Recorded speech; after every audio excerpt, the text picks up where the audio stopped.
राज्य शिक्षा शोध एवं प्रशिक्षण परिषद बिहार पटना में आपका स्वागत है। हम लोग स्टूडेंट संबंध क्लास 12वीं का प्रथम इकाई का टॉपिक संबंध का स्टडी कर रहे हैं। संबंध में हम समुच्चय ए से समुच्चय बी में संबंध आर का पूर्णतः स्टडी कर लिए। दो इंपॉर्टेंट बातें इसमें बच गई है। एक, संबंधों की संख्या निकालने की बात है और इस संबंध का निरूपण कितने प्रकार से हम कर सकते हैं, इसकी बात बच गई है। तो ये relation from set A to set B का पार्ट समाप्त हो जाएगा। तो फिर पार्ट क्या बचेगा? Relation on set. तब हम लोग सेट ए पर, समुच्चय ए पर संबंध आर का स्टडी शुरू करेंगे। तो देखते हैं संबंधों की संख्या, नंबर ऑफ रिलेशंस कर लें। जेईई मेंस में इस टॉपिक से बराबर क्वेश्चन आते हैं। आप संबंधों की संख्या लिखें। संबंधों की संख्या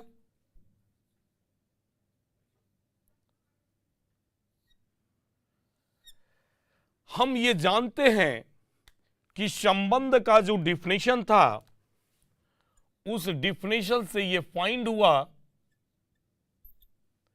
कि आर ए क्रॉस बी का सबसेट होता है। आर मतलब रिलेशन ए क्रॉस बी का सबसेट है। तो हमें यह खोजना है कि ए क्रॉस बी का उप समुच्चय की संख्या क्या होगी, और जो उप समुच्चय की संख्या होगी तो आर भी एक उप समुच्चय है, तो हम कहेंगे कि उसका उप समुच्चयों की संख्या मीन्स संबंधों की संख्या के बराबर है। तो हम कहेंगे कि संबंध की संख्या इतनी होगी। तो क्लास 11th में यह पढ़ना था कि ए क्रॉस बी में एलिमेंट क्या होंगे। हो सकता है कि आपके मेमोरी में नहीं हो, ध्यान से देखेंगे। माना कि समुच्चय ए में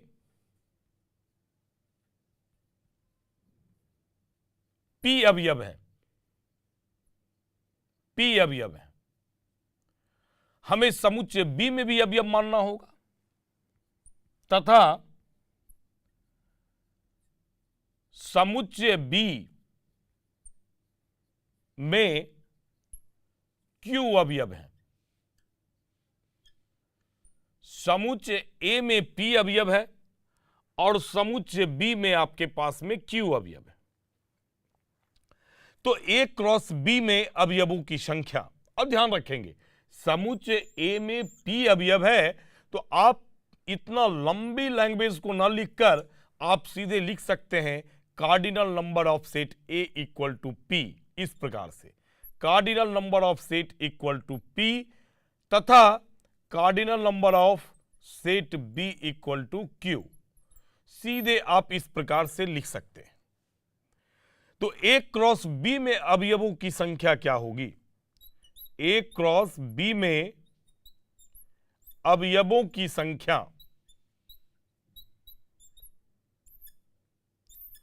अवयवों की संख्या, इसे हम लिखाए थे कि ए में जितने एलिमेंट होंगे क्रॉस आपके बी में जितने एलिमेंट होंगे, मींस पी इंटू क्यू हो गए। अब इसे भी हम मैथमेटिक्स के फॉर्म में लिख सकते थे। अवयवों की संख्या पूछ रहा है तो cardinal number of A cross B equal to P Q, इस प्रकार से हम लोग लिख सकते हैं। ये प्योर आपका मैथमेटिक्स में उसी बात को लिखना है जो बात आपकी लैंग्वेज में दी गई है।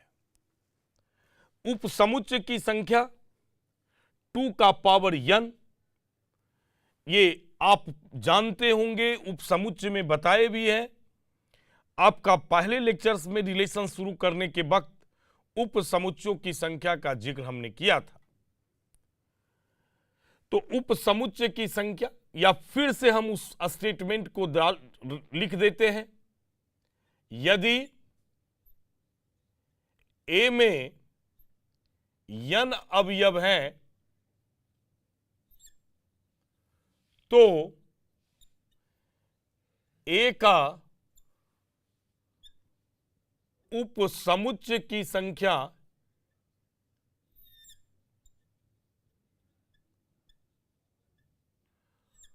टू का पावर n होगा। ये स्टेटमेंट है। मीन्स समुच्चय ए में n अवयव है तो उस समुच्चय ए का उपसमुच्चय की संख्या 2 का पावर n होगा। यह भी क्लास 11th में उपसमुच्चय में पढ़ना था, और यह भी टॉपिक जो है 11th में ही आपको कार्टेशियन प्रोडक्ट, कार्तीय गुणन के चैप्टर में पढ़ना था। अब इस दोनों को कंबाइंड कर देते हैं, 11th के दोनों पार्ट को। हमें क्या पूछा गया है कि ए क्रॉस बी में के उपसमुच्चयों की संख्या पूछा गया है कि ए क्रॉस बी में उपसमुच्चयों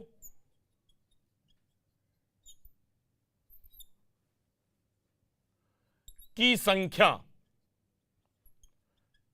तो ये क्या हो जाएगा 2 का पावर, और ए क्रॉस बी में टोटल एलिमेंट पी क्यू है। जैसे ए में एलिमेंट की संख्या n है तो 2 का पावर n, और यहां ए क्रॉस बी में पी क्यू है तो ये 2 का पावर हो गया पी क्यू, 2 का पावर पी क्यू। और ये उपसमुच्चय जो है संबंध के बराबर होता है। तो अगर हम पूछते कि संबंधों की संख्या क्या होगी, तो उसका भी जवाब होता 2 का पावर पी क्यू, 2 का पावर पी क्यू। अब बहुत आसान इससे क्वेश्चन पूछे जाते हैं, जैसे उदाहरण a equals to 2 4 6, b equal to 3 4 5 6। दो समुच्चय हैं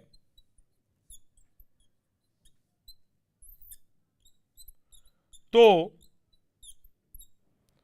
संबंधों की संख्या बताएं। तो संबंधों की संख्या, या इसके जगह पर यह भी लिख सकते थे ए क्रॉस बी में के उपसमुच्चयों की संख्या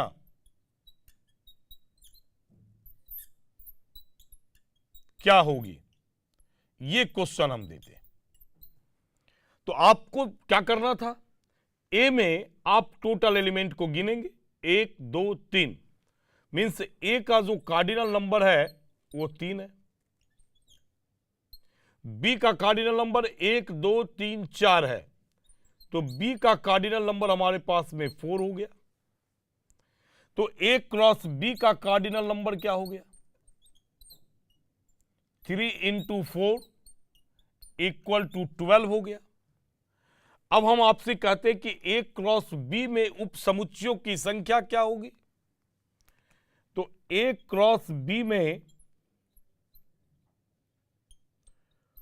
उपसमुच्चयों की संख्या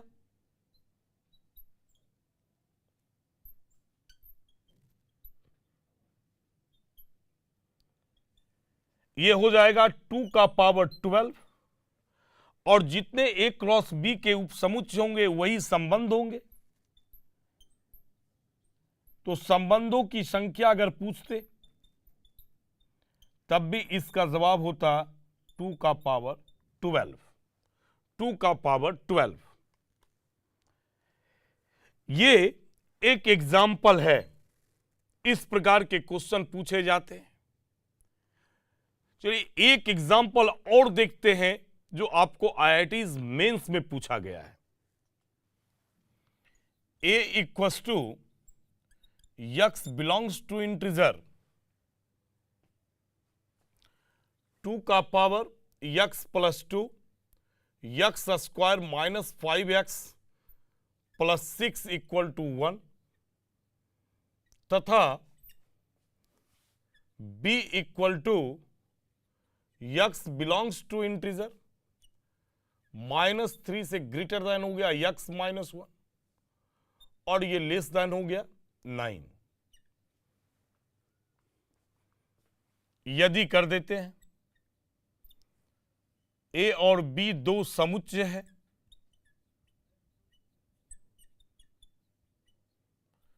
तो प्रश्न पूछते कि तो a क्रॉस b के उप समुच्चयों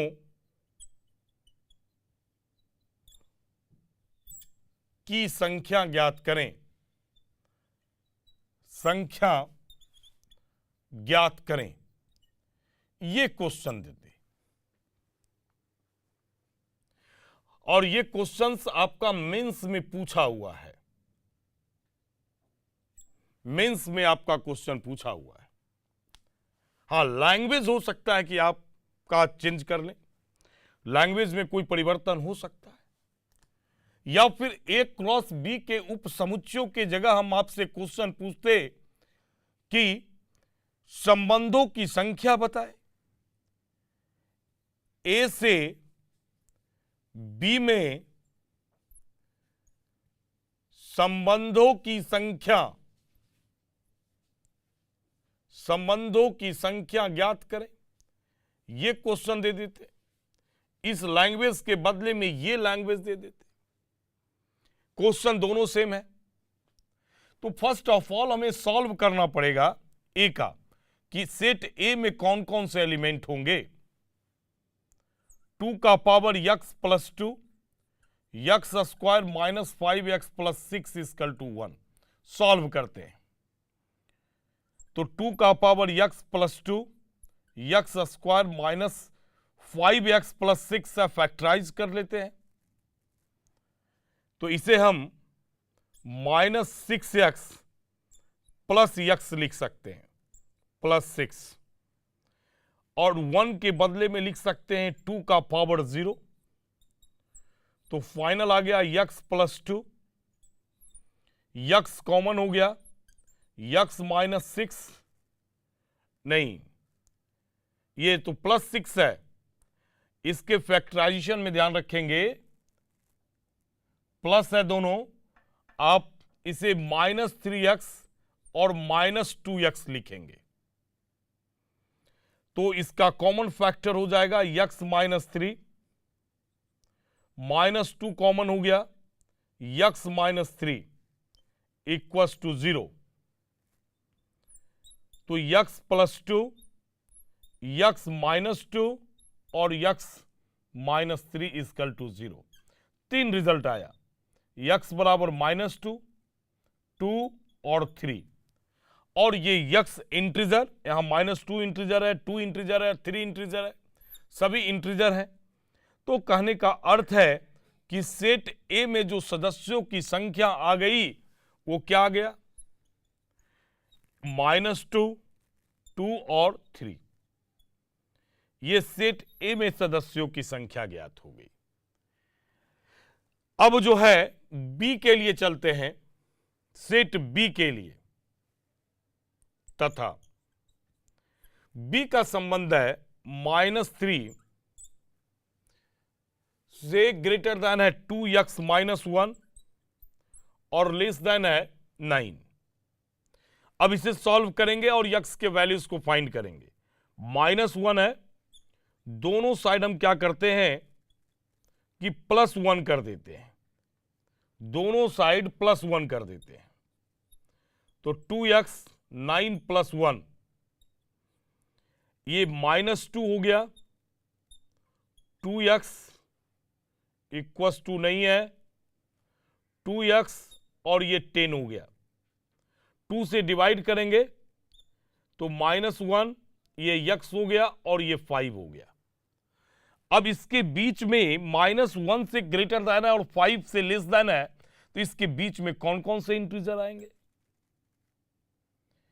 एक तो 0 आएगा, 1 हो गए, 2 3 4, फिर 5 से लेस देन है, 5 नहीं है, मींस फाइनल कह लें कि B हमारे पास में आ गया 0 1 2 3 4।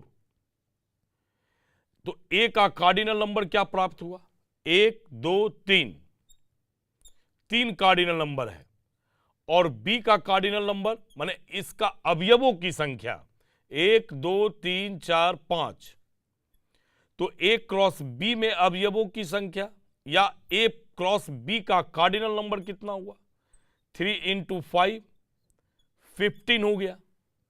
अब हम आपसे पूछे कि A क्रॉस B के उपसमुच्चयों की संख्या, उपसमुच्चयों की संख्या, तो आपका उपसमुच्चय की संख्या हो गया 2 का पावर 15। देखिए कितना आसान क्वेश्चंस मेंस में आपके पास में आए थे। इस संबंधों की संख्या पर मेंस में बराबर क्वेश्चन आते रहते हैं, 1-2 साल के अंतराल पर क्वेश्चन आते हैं, और कितना आसान क्वेश्चंस है। अब A क्रॉस B में उपसमुच्चयों की संख्या के बदले में उसका लैंग्वेज बना सकते थे A से B में संबंधों की संख्या, संबंधों की संख्या, संबंधों की संख्या, तो हमारे पास फाइनल रिजल्ट हो जाता है 2 का पावर 15। अब क्वेश्चन ये हो या क्वेश्चन ये हो, कहीं परेशानी आपको नहीं होनी चाहिए, दोनों सेम बातें पूछी जा रही है, और इससे आप बराबर मेंस में क्वेश्चन आता है। कभी कभी क्या करता है कि A का डाटा आपके पास में दे देगा कि A में कार्डिनल नंबर इतना है, B का कार्डिनल नंबर को एब्सेंट कर देगा, टोटल रिलेशन आपके पास में दे देंगे कि टोटल रिलेशन इतना एग्जिस्ट कर रहा है, और तब आपसे IIT पूछेगा कि आप जो एब्सेंट डाटा है, सेट B का डाटा अगर एब्सेंट है तो सेट B का जो भी डाटा एब्सेंट होगा उसकी वैल्यूज को ज्ञात करें। इस प्रकार से इस रिलेशन से बराबर क्वेश्चंस जो है, संबंधों की संख्या से बराबर क्वेश्चन जो है मेंस में या एडवांस में पूछा जाता है स्टूडेंट, और ये बहुत ही आसान है, बहुत ही आसान है। आप भी इस पर रिलेटेड 1-2 क्वेश्चन का अभ्यास करेंगे। एक बात और भी जानते हैं कि संबंध का निरूपण कैसे करते हैं। संबंधों का निरूपण,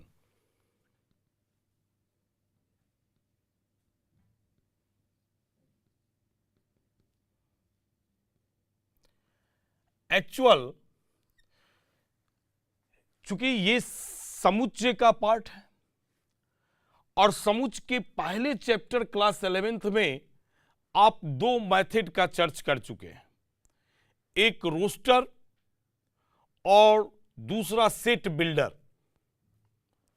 तो 2 प्रकार तो यहां है, एक आपके पास में रोस्टर हो गया, रोस्टर मेथड,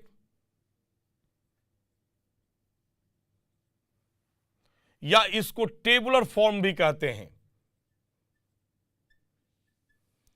टेबुलर फॉर्म, सारणीबद्ध कर देना, सूचीबद्ध कर देना। तो आप इसका हिंदी लिख सकते हैं सारणीबद्ध।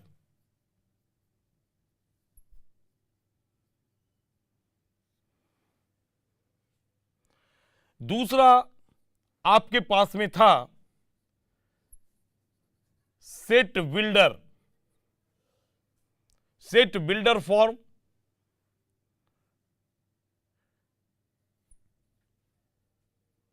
या उसको रूल मेथड भी कहते हैं।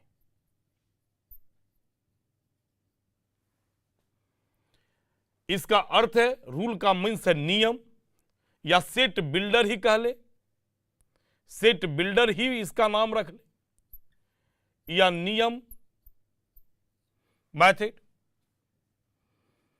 तीसरा है बाई एरो डायग्राम।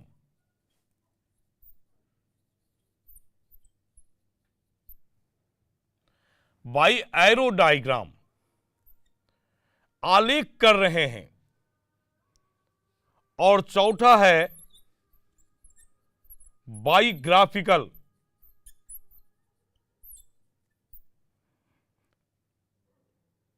आप ग्राफ के द्वारा भी इसका रिप्रेजेंटेशन कर सकते हैं। मेथड, तो ये 4 प्रकार से रिप्रेजेंटेशन कर सकते हैं।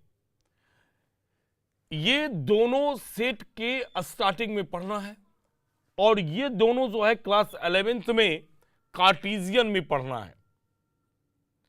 ये कार्टेशियन प्रोडक्ट में ऐड कर दिया गया है स्टूडेंट। और ये जो बेसिक सेट है, कॉन्सेप्ट ऑफ सेट का स्टडी करते हैं, बेसिक आप कह लें, वहां इसको जो है पढ़ने के लिए दिया गया है। तो कार्टेशियन से पहले ही, मतलब कार्टेशियन तक, मतलब रिलेशन चैप्टर पढ़ने से पहले आप ये पढ़ चुके हैं कि सेट को हम 4 तरीके से रिप्रेजेंट करते हैं। हम यहां एक एग्जाम्पल से आपको बता देना चाहते हैं, आपको वो ब्रेन में लाना चाहते हैं जो आप क्लास 11th में पढ़े हैं उसको, कि क्या इस फॉर्म में कैसे कैसे रिप्रेजेंट करते हैं। क्योंकि जब हम रिलेशन ऑन सेट की बात करेंगे तो यह बहुत ही महत्वपूर्ण हो जाएगा कि आप सभी फॉर्म में सेट को लिखना, माने संबंध को लिखना जाने। अब फर्स्ट ऑफ ऑल में पहली बात करते हैं रोस्टर फॉर्म का। रोस्टर फॉर्म क्या है, टेबलर फॉर्म क्या है? तो सारणीबद्ध कर देना। सारणीबद्ध क्या होता है? जैसे हम अगर बोलते हैं कि इवन नंबर का कलेक्शन, तो यह सारणीबद्ध नहीं है। सारणीबद्ध हो गया 2 लिखेंगे, 4 लिखेंगे, 6 लिखेंगे, कॉमा से उसे अलग करेंगे और फिर कर्ली ब्रैकेट में उसको बंद करेंगे। यह हमारा रोस्टर फॉर्म होता है।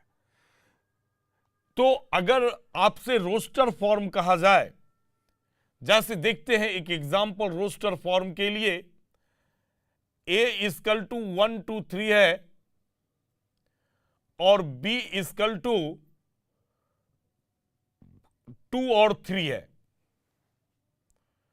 और R आपके पास में दिया हुआ ऑर्डर पेयर है such that A + B is an even number। ये लिखा हुआ है।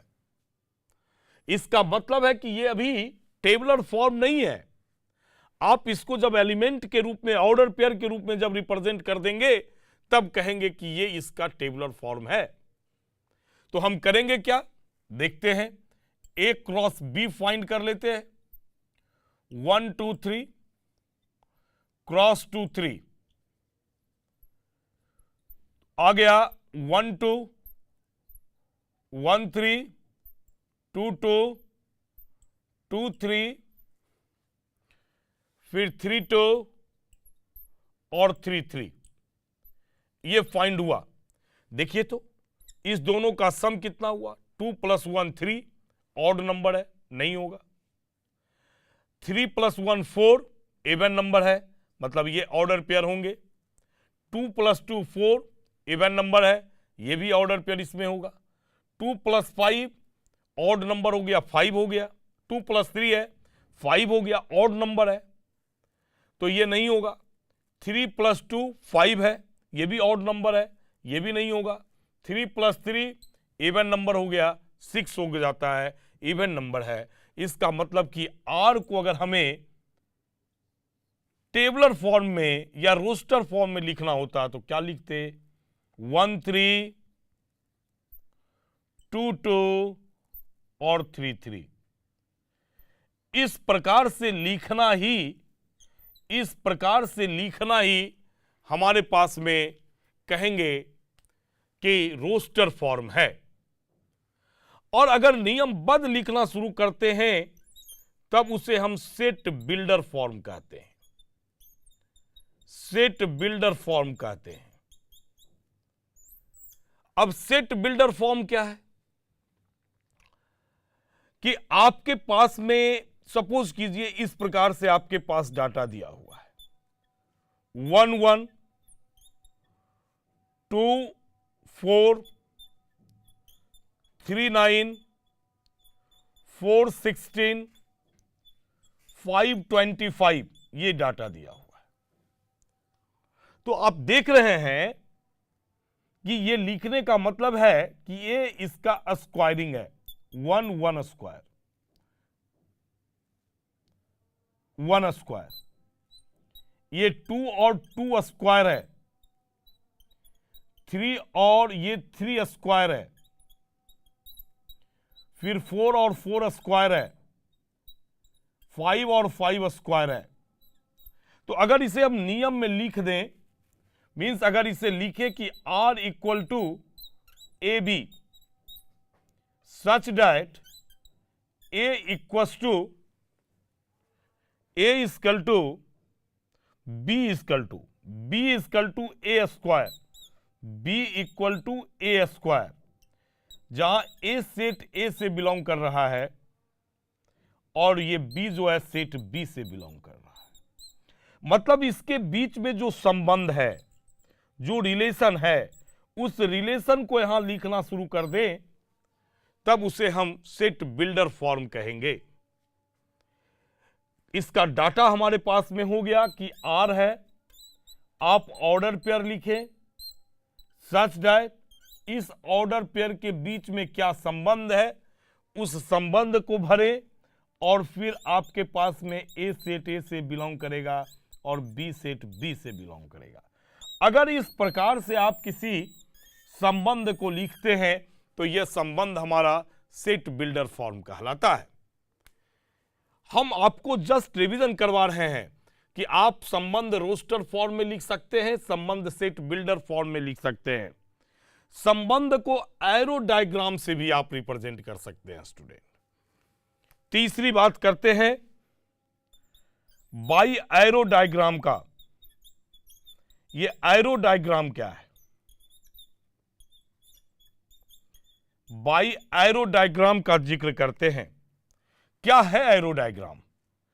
अगर हमारे पास में A इक्वल टू 1 2 3 है और B इक्वल टू 2 3 4 है और R भी गिवन है 1 3 2 4 3 2, ये अब इसी का हम एरो डायग्राम बनाएंगे। कैसे एरो डायग्राम बनाएंगे? ये सेट A हो गया, ये सेट B हो गया। सेट A का एलिमेंट 1 2 3 है और सेट B का एलिमेंट 2 3 4 है। 1 का संबंध 3 से है तो 1 का संबंध 3 से हो गया। 2 का संबंध 4 से है तो 2 का संबंध 4 से हो गया। 3 का संबंध 2 से है तो इस 3 का संबंध 2 से हो गया। इस प्रकार से अगर संबंध को दिखाते हैं तब हम कहेंगे कि एरो डायग्राम से आप संबंध को दिखा रहे हैं। अब उसी प्रकार से इसका ग्राफिकल भी है। चौथे में आप ग्राफिकल मेथड का भी स्टडी करेंगे। नंबर 4 ग्राफिकल मेथड की बात करते हैं। ये क्या है? आपके पास में डाटा दिया हुआ है 1 2 3, B इक्वल टू 2 3 और सपोज कीजिए कि R हमारे पास में 2 2 है और 3 2 है। आप ग्राफ पेपर पर जाएंगे और इस प्रकार से आप लिखेंगे। ये यक्स है, इसे आप ए मानेंगे और बी मान लेंगे। 1 2 3 1 2 3 सॉरी 2 3 है तो 2 और 3 ये सेट बी का एलिमेंट हो गया और ये सेट ए का एलिमेंट हो गया। अब जो ऑर्डर पेयर आपके पास में है उसको आप डॉट से रिप्रेजेंट करें। 2 2 देख रहे हैं, ये 2 है और ये 2 है, ये 2 और 2 हो गया। इस पॉइंट के बारे में कहा जा रहा है, तो आप इसे डॉट डॉट से मार्क करें। 3 2 ये लाइन 3 हो गया और ये 2 है। इस पॉइंट के बारे में कहा जा रहा है। तो इस प्रकार से रिलेशन को आप ग्राफिकली भी आप दिखा सकते हैं। तो कहने का अर्थ है कि संबंध को कुल 4 तरीकों से रिप्रेजेंट कर सकते हैं। रोस्टर फॉर्म में रिप्रेजेंट कर सकते हैं, सेट बिल्डर फॉर्म में रिप्रेजेंट कर सकते हैं, एरो डायग्राम से रिप्रेजेंट कर सकते हैं, और या तो फिर ग्राफिकल मेथड से रिप्रेजेंट कर सकते हैं स्टूडेंट। इस प्रकार से समुच्चय ए से समुच्चय बी में संबंध का थ्योरीज प्रॉब्लम के साथ समाप्त हो गया। अब अगले कक्षा में पढ़ेंगे कि समुच्चय ए पर संबंध, परिभाषित संबंध क्या है, मतलब रिलेशन ऑन सेट। अगला जो टॉपिक हमारा होगा वो रिलेशन ऑन सेट ए की बात करेंगे, समुच्चय ए पर संबंध की बात करेंगे अब। और यही टॉपिक से आपका बोर्ड एग्जामिनेशन में क्वेश्चन पूछा जाएगा स्टूडेंट। इसके साथ आज का जो लेक्चर्स है वो समाप्त करते हैं। अगले क्लास में हम रिलेशन ऑन सेट के साथ आपसे मिलेंगे। धन्यवाद।